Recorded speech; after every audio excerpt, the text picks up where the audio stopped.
besarnya pahala orang yang bakti dengan orang tuanya. Besarnya pahala bakti dengan kedua orang tua. Baik mereka masih hidup atau mereka sudah meninggal. Baik mereka sehat atau mereka sakit. Baik mereka itu normal atau mereka itu gila. Tetap semua pahalanya besar. Ya. Mereka masih kuatkah? Mereka sudah sakitkah? Mereka sehat atau sakit? Mereka kaya atau miskin? Mereka sadar atau tidak sadar? Ya. Gila atau normal? Tetap saja bakti dengan orang tua pahalanya besar. Kenapa saya ucapkan ini? Karena ada orang, begitu orang tuanya sudah tua, ikut-ikutan seperti orang non-muslim, masukkan ke panti jompo. Nggak diurus sama dia. Karena nggak mau pusing. Enggak ini. Kita boleh panggilin suster di rumah, panggilin perawat, laki-laki kalau ayah kita, perempuan kalau ibu kita biayai, tapi kita juga perhatian. Kita juga perhatian. Sama dengan ibu-ibu yang punya anak-anak lagi di sekolahin, bukan berarti kita lepas ke sekolah semua, kita juga butuh didik mereka. Jangan gurunya semua yang panen pahala. Kita juga gitu. Pulang sebentar, nak belajar apa tadi nak? Ini. Kita tambahin, oh iya, nanti kamu begini ya. Tadi saya diajarin sholat ibu. Nah, sholat itu begini. Kita tambah. Apa sesuatu yang kita punya andil di situ? Supaya kita punya sesuatu, gitu kan? Jangan dilepaskan begitu saja. Tapi yang jelas orang tua ini wajib kita bakti. Mereka masih hidup atau mati, sakit atau sehat, ya, normal atau gila, gitu. Gak ada urusannya. Bakti apapun, dibuatin minuman, penuhi kebutuhannya, hibur hatinya, ya. Dan kita hindari semua yang berbau membuat mereka marah. Mereka murka, hanya mereka ucapin kata-kata yang tidak baik. Maka ini besar sekali pahalanya. Bakti dengan orang tua. Makanya pernah ada seseorang datang kepada Hasan Basri rahimahullah, seorang ulama tabi'in, dan berkata, wahai imam, saya punya ayah yang sudah sangat tua, pikun, stroke.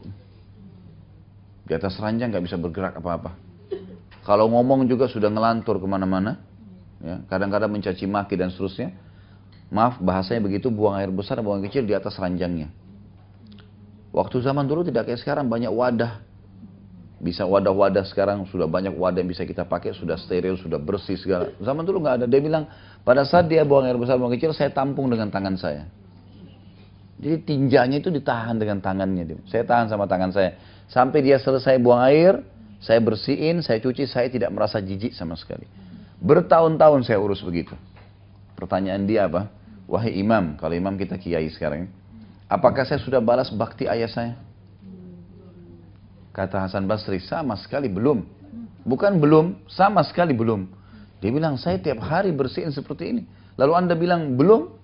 Padahal saya ikhlas nih karena Allah. Dia bilang, iya.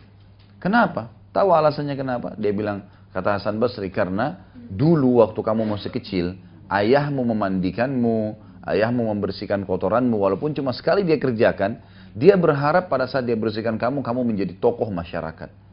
Kalau kamu sekarang membersihkan dia, hanya menjalankan tugas dan berharap kapan ayahmu mati, lalu kamu bebas tugas.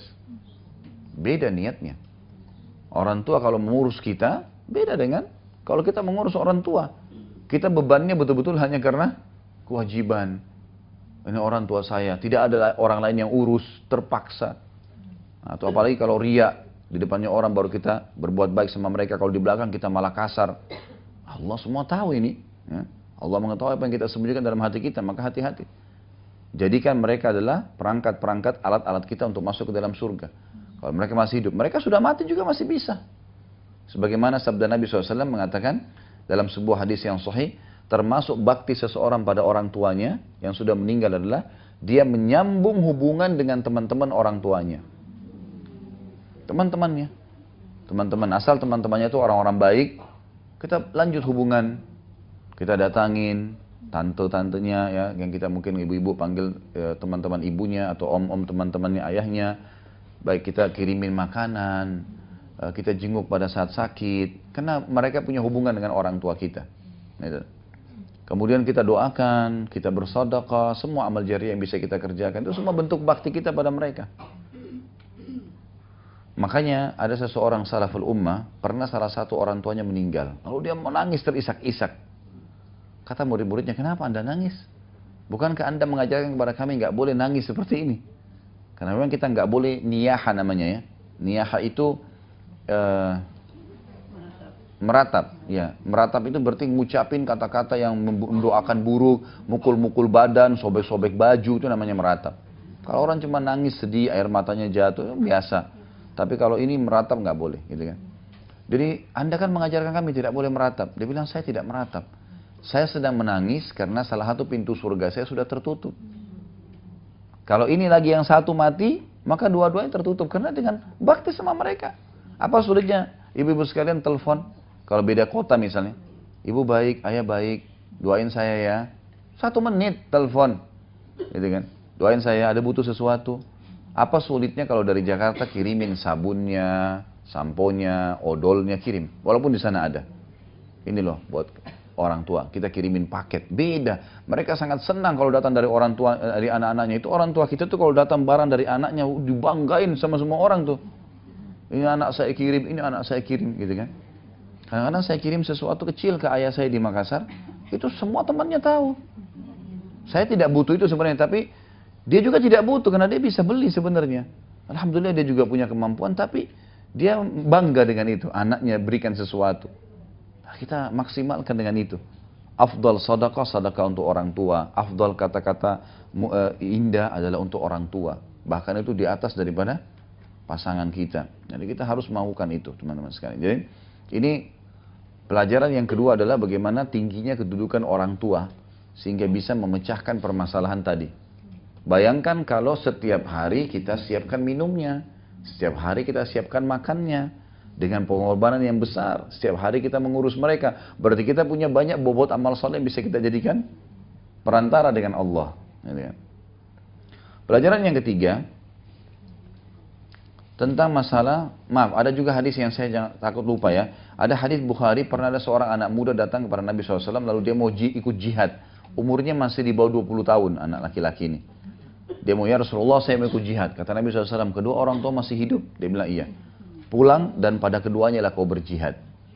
Suruh urus orang tuanya. Padahal perang bisa mati syahid. Suruh urus orang tuanya. Ya saking besarnya peran orang tua yang harus kita bakti. Banyak orang ibu-ibu sekalian ini, orang tuanya mungkin karena dia sebenarnya tidak sibuk, bukan sibuk, menyibukkan diri saja, gitu kan. Lalu kemudian tidak telepon ke orang tuanya. Nanti kalau ada darurat baru telepon. Atau kalau orang tuanya telepon, sudah ya ibu ya saya sibuk nih. Biarin dia ngomong, kenapa? Dia mau ngomong 1 jam, biarin ngomong. Kenapa kalau teman kita gosip kita bisa dengar 1 jam? Biarin dia ngomong, ibu kita nak begini nak iya. Sampai dia sudah selesai, baru kita sudah selesai ya sudah.